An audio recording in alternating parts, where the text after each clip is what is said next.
जय हिंद, वंदे मातरम। आप सभी लोगों का एनपीजी क्लासेस में स्वागत है।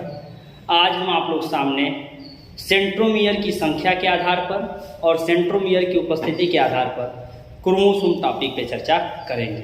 सबसे पहले हम बात करने जा रहे हैं क्रोमोसोम। ध्यान दीजिएगा, सबसे पहले बात कर रहे हैं हम क्रोमोसोम। जब क्रोमोसोम की बात करते हैं, क्रोमोसोम दो शब्दों से मिलकर बना है। क्रोमोसोम दो शब्दों से मिलकर बना है। क्रोमा मतलब होता है कलर और सोम मतलब बॉडी, यानी कलर गिविंग सेल बॉडी इसे कहा गया। यानी ऐसे कोशिकांग जो अभिरंजित होते थे, जो अभिरंजकों के साथ क्रिया करके रंग के अलग अलग रंगों को प्रदर्शित करते थे, इसीलिए इन्हें क्रोमोसोम कहा गया। क्रोमोसोम धागेनुमा संरचनाओं के रूप में सबसे पहले क्रोमोसोम को देखने का कार्य, यानी क्रोमोसोम को देखने का श्रेय डब्ल्यू फ्लेमिंग को जाता है। याद रखिएगा 1882 में क्रोमोसोम को सबसे पहले डब्ल्यू फ्लेमिंग ने देखा था। डब्ल्यू फ्लेमिंग ने क्रोमोसोम को देखा था और वाल्डेयर ने इसकी संरचना को प्रस्तुत किया था। ध्यान दीजिएगा, सबसे पहले 1882 में डब्ल्यू फ्लेमिंग ने क्रोमोसोम को देखा था और इसकी संरचना वाल्डेयर ने प्रस्तुत की थी। इसके रूप के आधार पर, इसके कार्यों के आधार पर स्ट्रासबर्गर ने भी बहुत से कार्य किए थे और क्रोमोसोम के भिन्न भिन्न प्रकार की चर्चा की गई। यहाँ सबसे पहले बात करते हैं कि क्रोमोसोम को देखा किसने था। फर्स्ट डब्ल्यू फ्लेमिंग ने पहले सर्वप्रथम देखा।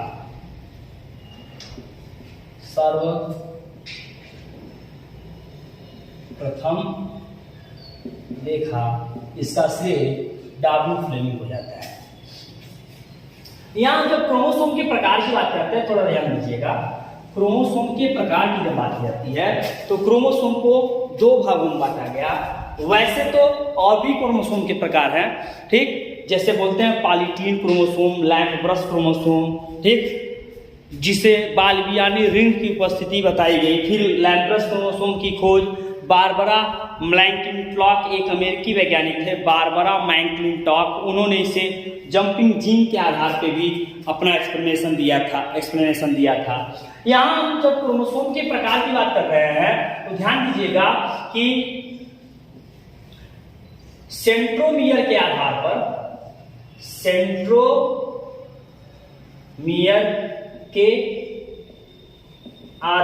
पर क्रोमोसोम को दो भागों में बांटा गया। कितने भागों में? दो भागों में बांटा गया। एक, पहले तो on the basis of number of centromere, क्या एक on the basis of position of centromere. Centromere की स्थिति क्या है? स्थिति के आधार पर। और दूसरा, on the basis of number of centromere. Centromere की संख्या के आधार पर।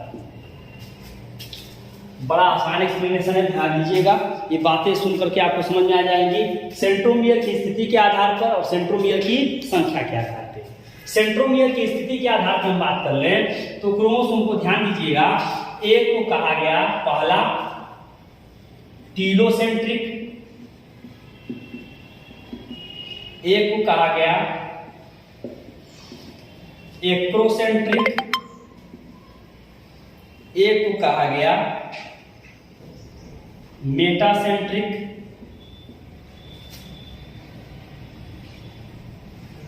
एक को कहा गया सब मेटासेंट्रिक।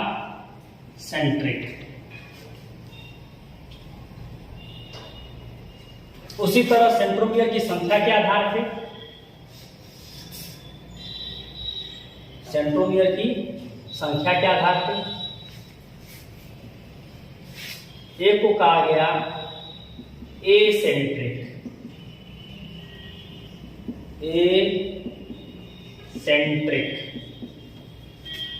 एक को कहा गया डाइसेंट्रिक,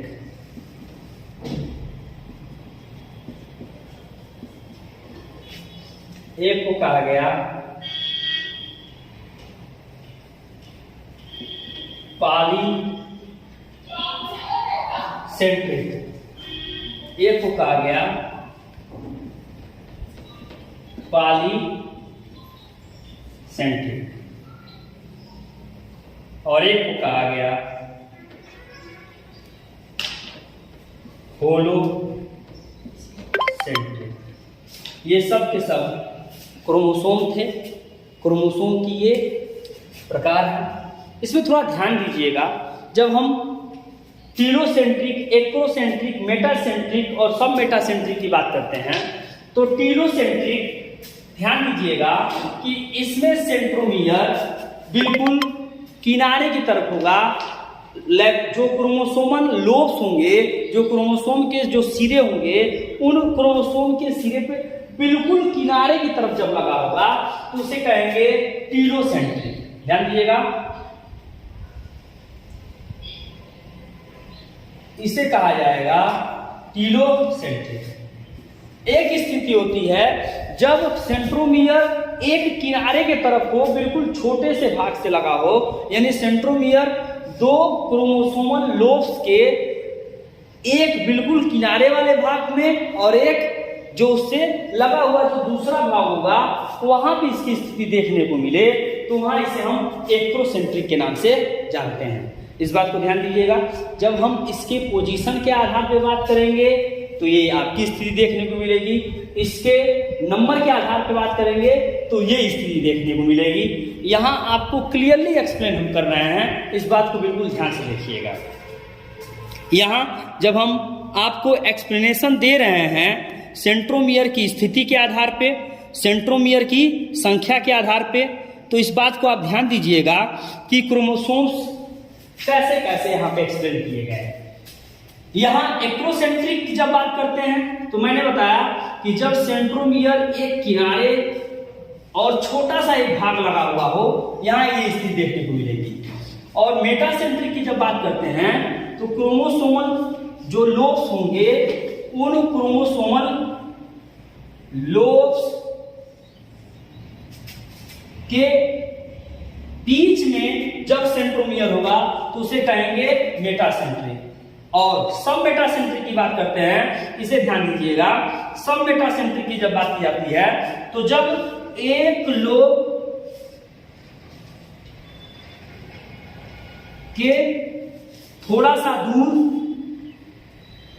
और एक लोब के थोड़े से पास में सेंट्रोमियर हो तो उसे कहते हैं सब मेटासेंट्रिक। इसी को कहा जाता है जे शेप,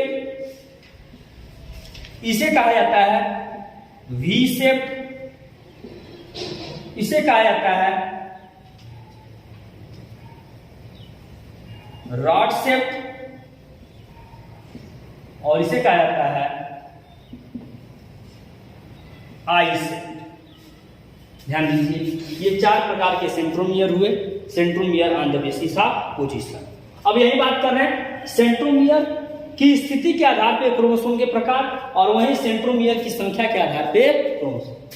अगर ऐसे क्रोमोसोम जिस क्रोमोसोम में सेंट्रोमियर हो ही न, ध्यान दीजिएगा, ऐसे क्रोमोसोम जिस क्रोमोसोम में सेंट्रोमियर हो ही न तो उसे कहेंगे एसेंट्रिक। एक बात याद रखिएगा, जो एसेंट्रिक क्रोमोसोम होते हैं वो फंक्शनल नहीं होते हैं, वो बहुत क्रियाशील या क्रियाशीलता को प्रदर्शित नहीं करते हैं।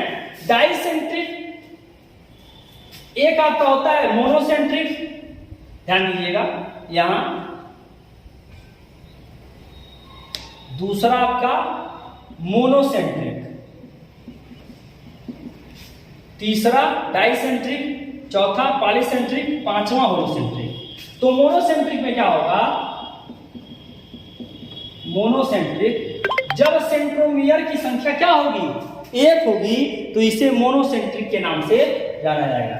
यानी ये क्रोमोसोम हो और क्रोमोसोम के कहीं बीच में एक सेंट्रोमियर की उपस्थिति हो।